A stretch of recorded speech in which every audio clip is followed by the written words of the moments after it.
এই সুজা চাও তোমায় কথা দিলাম বিচার চাই। এই সেই ঘাতক হত্যাকারী জুনেল, যে আঞ্জুমকে হত্যা করে ফেলে রেখে তার বাড়ির পাশের কবরস্থানে।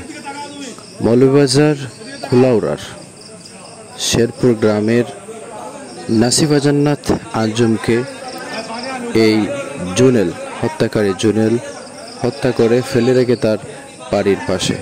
পুলিশ সূত্রে জানা যায়, গত বৃহস্পতিবার আঞ্জুম কোচিংয়ে যাওয়ার পর আর ফিরেনি বাড়িতে।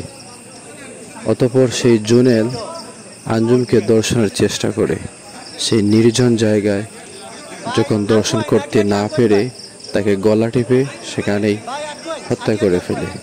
অতঃপর সেই তার লাশটি ফেলে রেখে আবার আঞ্জুমের বাড়ির পাশে। এই সেই ঘাতক জুনেল, আপনারা ইতিমধ্যে দেখতে পাচ্ছেন মৌলভীবাজার থানা পুলিশ তাকে ইতিমধ্যে গ্রেফতার করেছে। উত্তাল হয়েছে ব্রাহ্মণবাজার। যুবকরা ও সাধারণ মানুষ মিলে মিছিল করছে, বিক্ষোভ করছে, যাতে সেই জুনেলের উপযুক্ত বিচার হয়, শাস্তি হয়। এর দাবিতে মোমবাতি জ্বালিয়ে বিক্ষোভকারীরা করছে ব্রাহ্মণবাজারে বিক্ষোভ।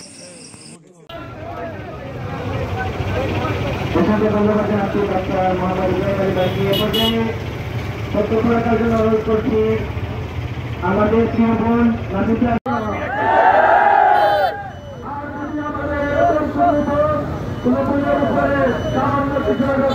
চেষ্টা করে আমরা যে হাত সরিয়ে দেব।